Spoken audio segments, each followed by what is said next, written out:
जम्मू कश्मीर में 1 बजे तक 41.17% वोटिंग हुई है। डोडा की अगर बात करें तो 50.81% वोटिंग हुई। बनिहाल में 30% वोटिंग हुई है। रामबन में 49.68% वोटिंग का आंकड़ा सामने आया। तो शोपिया की बात करें 38.72% वोटिंग का अमल मुकम्मल हो चुका है। कुलगांव में 39.91% वोटिंग, अनंतनाग में 37.90% वोटिंग, त्राल में 17% वोटिंग, किश्तवाड़ में सबसे ज्यादा नजर आ रहा है 56.86% वोटिंग हो चुकी है। 1 बजे तक का ये आंकड़ा है। पुलवामा में 29.84% वोटिंग का अमल मुकम्मल अब तक 1 बजे तक हो चुका है।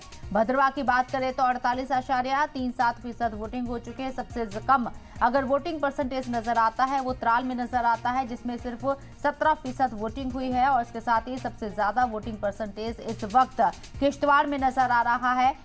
शगुन परिहार बीजेपी से यहाँ कैंडिडेट हैं और किश्तवाड़ की अगर बात करें तो 56.86% वोटिंग 1 बजे तक हो चुकी है। ये वोटिंग परसेंटेज आपको बता रही हैं।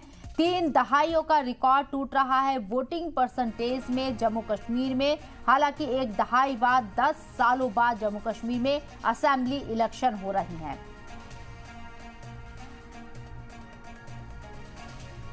तो 1 बजे तक का ये वोटिंग परसेंटेज है। तेजी के साथ वोटिंग परसेंटेज बढ़ता हुआ नजर आ रहा है। अब तक जो खबरें सामने आई थी पहले 4 घंटे में वोटिंग परसेंटेज 26 आशारिया समथिंग था और अब ये बहुत तेजी के साथ बढ़ा है। 1 बजे तक का वोटिंग परसेंटेज अलग अलग असेंबली से आपको बता रहे हैं। बम्पर वोटिंग हो रही है। सबसे ज्यादा किश्तवाड़ में वोटिंग परसेंटेज सामने आया है, जिसमें आपको बता दें कि किश्तवाड़ में 56.86% वोटिंग है। तो सबसे कम वोटिंग परसेंटेज इस वक्त त्राल में 17% वोटिंग परसेंटेज नजर आ रहा है।